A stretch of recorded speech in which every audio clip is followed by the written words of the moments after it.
नमस्कार मित्रों, जय माता दी। स्वागत है आप सभी का आपके अपने YouTube चैनल द वास्तु शास्त्र वॉइस पर। दोस्तों, 2023 में इस साल मां दुर्गा हाथी पर सवार होकर पृथ्वी लोक में पधारेंगी। शास्त्रों में वर्णित है और मान्यताओं के अनुसार अगर शारदीय नवरात्रि पर यदि माता दुर्गा का आगमन उनके वाहन सिंह पर नहीं बल्कि हाथी पर होगा तो मान्यता है कि माता दुर्गा का हाथी पर सवार होकर आना बहुत ही शुभ और कल्याणकारी माना जाता है। जीवन सुखमय हो जाता है, भक्ति का भरपूर लाभ भक्तजनों को मिलता है। दोस्तों, इस बार नवरात्रि पूरे 9 दिनों तक मनाई जाएगी।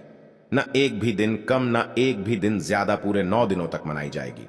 मां शेरावाली की विशेष रूप से पूजा आराधना की जाएगी। शारदीय नवरात्र का महापर्व इस बार 2023 में 15 अक्टूबर दिन रविवार से शुरू होकर 23 अक्टूबर सोमवार के दिन समाप्त होंगे। ऐसे में शारदीय नवरात्रि पर माता दुर्गा की कृपा पाने के लिए कलश स्थापना का शुभ मुहूर्त है। 15 अक्टूबर को दिन में 11:44 से दोपहर 12:28 तक कलश स्थापना का शुभ मुहूर्त रहेगा। तो आइए दोस्तों, जानते हैं नवरात्रि में क्या नहीं खाना चाहिए और कौन सा फल खाना आवश्यक है और क्या नहीं पीना चाहिए। आज हम विस्तार से आपको बताएंगे। दोस्तों, शास्त्रों के अनुसार बताए गए भारत में चाहे किसी भी प्रकार का व्रत या त्योहार क्यों ना हो, उनसे जुड़े नियम का पालन करना अति आवश्यक माना जाता है, क्योंकि जो मन के मुताबिक किया जाए वो संघर्ष नहीं कहलाता। कहा जाता है कि मनोकामना को पूर्ण करने के लिए थोड़ा संघर्ष यानी कि तपस्या तो करनी ही पड़ती है। इसीलिए ऐसी मान्यता है कि हर पूजा विधि और सभी व्रत पूर्ण विधि विधान से किया जाना चाहिए, तब आपको व्रत का पूर्ण लाभ मिलता है, आपकी सभी मनोकामना पूर्ण हो जाती है। इसीलिए हर शास्त्र यही कहता है कि सच्चे दिल से अगर आपके मन में ईश्वर के प्रति श्रद्धा हो तो पूजा पाठ का सारा फल मिल जाता है, और अगर मन में ईश्वर भक्ति के प्रति शंका हो तो उस मनुष्य को कई जन्मों तक सुख नहीं मिलता। भागवत गीता में भगवान श्री कृष्ण ने स्वयं कहा था, जो मनुष्य सच्चे हृदय से ईश्वर को पुकारता है तो उसका नाता उस शक्ति से जुड़ जाता है जिसे आपने सच्चे हृदय से पुकारा था। इसीलिए भगवान भी कहते हैं कि सच्चे हृदय से ही ईश्वर को पुकारें तो वह आपकी हर मनोकामना पूर्ण करते हैं। कई लोग ऐसे हैं जो भगवान के सामने घंटों पूजा पाठ करते हैं तथा रोते हैं, फिर भी भगवान उनकी कभी नहीं सुनता। दरअसल जब आप सच्चे मन से ईश्वर को पुकारते ही नहीं है तो भला आपकी पुकार कैसे सुनेंगे। दोस्तों, ये तो थी वो बातें जो भक्त और भगवान के बीच की है। अब हम जानते हैं नवरात्रों के दौरान क्या नहीं खाना चाहिए और क्या नहीं पीना चाहिए, और कौन सा फल खाने से व्रत संपूर्ण और सफल हो जाता है। नवरात्रि के दिन से जरूर खाना चाहिए। फल शास्त्रों में बताया जाता है कि भगवान के भोग में सेब आदि जरूर अर्पित किया जाता है। अगर आपका व्रत है तो आपको उसे जरूर खाना चाहिए। केला, पपीता, तरबूज और मीठे अंगूर जरूर खाना चाहिए। इन फलों से व्रतधारी को शक्ति मिलती है और व्रत संपूर्ण हो जाता है। शास्त्रों में बताया जाता है कि नवरात्रों के दिनों में सीताफल जरूर खाना चाहिए। सीताफल खाने से बीमारियां हैं जो खत्म हो जाती हैं। माना जाता है कि नवरात्रों के दिनों में सीताफल का घर में प्रवेश होना बड़ा ही शुभ माना गया है। सीताफल खाने से नवरात्र का व्रत सफल हो जाता है, क्योंकि इसमें माता सीता का आशीर्वाद मिला हुआ होता है। नवरात्रि के दौरान इसे जो भी खाता है उसे दुखों का सामना नहीं करना पड़ता। सीताफल आपको जरूर खाना चाहिए। दोस्तों, नवरात्रों में व्रतधारी को डब्बा बंद लस्सी, डिब्बा बंद जूस नहीं पीना चाहिए। उसमें कई केमिकल मिले होते हैं जिसके कारण आपका व्रत टूट सकता है। जब भी आप फलों का जूस पिएं तो याद रखें उसमें नमक नहीं डालें, नहीं तो व्रत टूट जाएगा। साथ ही साथ जूस में बर्फ भी नहीं डालना चाहिए। सादा जूस पीने से व्रत सफल होता है।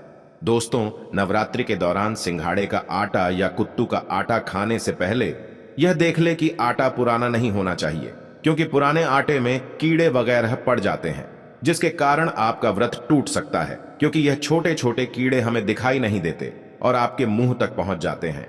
ऐसा आटा खाना मतलब कीड़े मकोड़ों का मांस खाने के बराबर माना गया है। दोस्तों, नवरात्रि के दौरान आप शाम के समय खाने में दही ले सकते हैं, आलू वगैरह खा सकते हैं, साबूदाने की टिकिया बनाकर खा सकते हैं, साबूदाने के और आलू के पापड़ भी खा सकते हैं। कई सब्जियां तो ऐसी हैं जो नवरात्रि के दौरान भोजन में शामिल कर सकते हैं। इससे आपको जो मिले और व्रत सफल हो जाएगा। नवरात्रि के दौरान आप दूध पी सकते हैं जो आपको ताकत देगा। चाय वगैरह भी पी सकते हैं, लेकिन याद रहे उसमें नमक न डालें। एक बात का ध्यान रहे, व्रतधारी को पेट भर खाना यानी गले तक भोजन नहीं करना चाहिए, नहीं तो व्रत रखने का कोई भी फायदा नहीं होगा। थोड़ा थोड़ा खा सकती है। दोस्तों, नवरात्रि के 9 दिन शक्ति मां दुर्गा को समर्पित होते हैं। नवरात्रि के 9 दिन माता रानी के 9 अलग अलग स्वरूपों का पूजन किया जाता है। नवरात्रि के 9 दिनों में माता रानी को अलग अलग स्वरूप के हिसाब से कुछ अलग अलग भोग अर्पित किए जाते हैं। लेकिन क्या आप जानते हैं, कुछ ऐसी वस्तु है जिन्हें नवरात्र के दौरान भूलकर भी माता रानी को अर्पित नहीं करना चाहिए।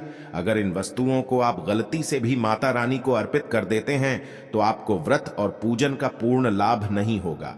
इसीलिए माता रानी की कृपा प्राप्त करने के लिए आपको यह जानना अति आवश्यक है कि वो कौन सी ऐसी वस्तु है जो माता रानी के पूजन में भूलकर भी नहीं करना चाहिए। तो आइए मां का जयकारा लगाते हुए वीडियो को शुरू करते हैं।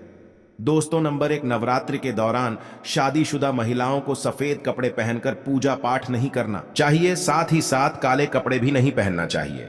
इससे पूजा व्रत आदि खंडित हो जाती है। माता की चौकी जब आप लगाए तो उसके नीचे कागज नहीं लगाना चाहिए। माता की चौकी हमेशा लाल कपड़ा बिछाकर ही बनाना चाहिए। हमेशा याद रहे, नवरात्रों के इन 9 दिनों तक व्रतधारी को अपना आसन मां की चौकी के आगे ही लगाना चाहिए और वहीं पर आपको सोना चाहिए। मंदिर को नवरात्रों के दौरान अकेला नहीं छोड़ा जाता, बहुत ही अशुभ माना जाता है। इससे दुर्गा माता नाराज हो जाती है और हमेशा के लिए चली जाती है। दोस्तों, नंबर 2, नारियल। हिंदू धर्म में नारियल को समर्थित धन, श्रद्धा और सम्मान का सूचक माना जाता है। नारियल को श्रीफल भी कहा जाता है। नारियल को सुख समृद्धि में वृद्धि करने वाला माना जाता है। नारियल का हर मांगलिक कार्य में विशेष महत्व होता है। जैसे कि आप सभी जानते हैं कि माता रानी के कई मंदिरों में नारियल से बलि भी दी जाती है और माता रानी के पूजन में नारियल का इस्तेमाल हम सभी करते हैं। खासकर कलश की स्थापना नारियल से ही की जाती है। माता रानी के पूजन में हम नारियल इस्तेमाल करते समय कुछ गलतियां कर बैठते हैं। दोस्तों, नारियल कई प्रकार के होते हैं, एक हरा, दूसरा सूखा, जिसके अंदर पानी होता है। जिस नारियल के अंदर पानी होता है, माता रानी के पूजन में सदैव पानी वाला और जटा वाला नारियल ही इस्तेमाल करें। नारियल पूर्ण होना चाहिए। नारियल चटका हुआ या टूटा हुआ नहीं होना चाहिए, क्योंकि साबुत नारियल ही पूर्ण और पवित्रता का प्रतीक होता है। साबुत नारियल ही सुख समृद्धि का प्रतीक होता है। साबुत नारियल को ही श्रीफल यानी कि मां लक्ष्मी का फल कहा जाता है। नवरात्रि में माता रानी के कलश की स्थापना करते समय जटा वाला यानी पानी वाला नारियल ही कलश पर स्थापित करना चाहिए। साथ ही यह ध्यान रखना चाहिए कि नारियल को सदैव कलश के ऊपर लिटाकर रखना चाहिए। घट स्थापना करते समय कभी भी नारियल को खड़ा करके नहीं रखा जाता। नारियल को सदैव लिटाकर कलश पर रखा जाता है। साथ ही नारियल को स्थापित करने से पहले आप नारियल को लाल कपड़े में लपेटकर उस पर तिलक करके और फिर लाल चुनरी ओढ़ाकर आप नारियल को कलश के ऊपर स्थापित करें। शास्त्रों के अनुसार कलश के ऊपर जब सही तरीके से नारियल रखा जाता है और सही प्रकार का नारियल रखा जाता है, तभी पूजन का पूर्ण फल प्राप्त होता है। यह भी ध्यान रहे कि महिलाएं माता रानी को नारियल अर्पित कर सकती हैं, लेकिन कभी भी माता रानी के सामने नारियल को भूलकर भी ना तोड़े, क्योंकि नारियल बीज रूप होता है और स्त्रियां बीज रूप से ही शिशु को जन्म देती है। इसीलिए कभी भी महिलाओं को नारियल नहीं तोड़ना चाहिए। दोस्तों, नंबर 3, लौंग। हम सभी माता रानी के पूजन में इस्तेमाल करते हैं, लेकिन लौंग का इस्तेमाल करते समय एक बहुत बड़ी गलती कर बैठते हैं। हमेशा ध्यान रखना चाहिए कि माता रानी को सदैव फूल वाली लौंग ही अर्पित करना चाहिए। जिस लौंग के ऊपर फूल नहीं होता या फिर जिस लौंग के पीछे लकड़ी की डंडी नहीं होती, उसको आप माता रानी के पूजन में भूलकर भी इस्तेमाल ना करें। फूल वाले लौंग को ही पूर्ण माना जाता है और माता रानी के पूजन में कोई भी अपूर्ण वस्तु, कोई भी खराब वस्तु या टूटे हुए अक्षत इस्तेमाल नहीं करना चाहिए। इसीलिए सदैव पूजन में फूल वाली लौंग का ही इस्तेमाल करें। दोस्तों, नंबर 4, तुलसी के पत्ते अर्पित नहीं करना चाहिए। मां दुर्गा की पूजा में तुलसी पत्र का इस्तेमाल करना वर्जित माना जाता है। तुलसी पत्र के अलावा माला भी माता रानी को अर्पित नहीं करना चाहिए और दूर्वा भी माता रानी को अर्पित नहीं करना चाहिए। दूर्वा भगवान श्री गणेश को अति प्रिय है। नवरात्रि में आप भगवान गणेश को दूर्वा अर्पित कर सकते हैं। भगवान विष्णु जी को तुलसी के पत्ते अवश्य अर्पित कर सकते हैं, लेकिन माता रानी को भूलकर भी तुलसी के पत्ते या दूर्वा अर्पित ना करें। माता रानी को सफेद फूल भी अर्पित ना करें। माता रानी को सदैव लाल रंग के फूल अर्पित करने चाहिए। लाल रंग के फूल माता रानी को अति प्रिय है। खासकर माता को गुड़हल और कमल के फूल अति प्रिय है।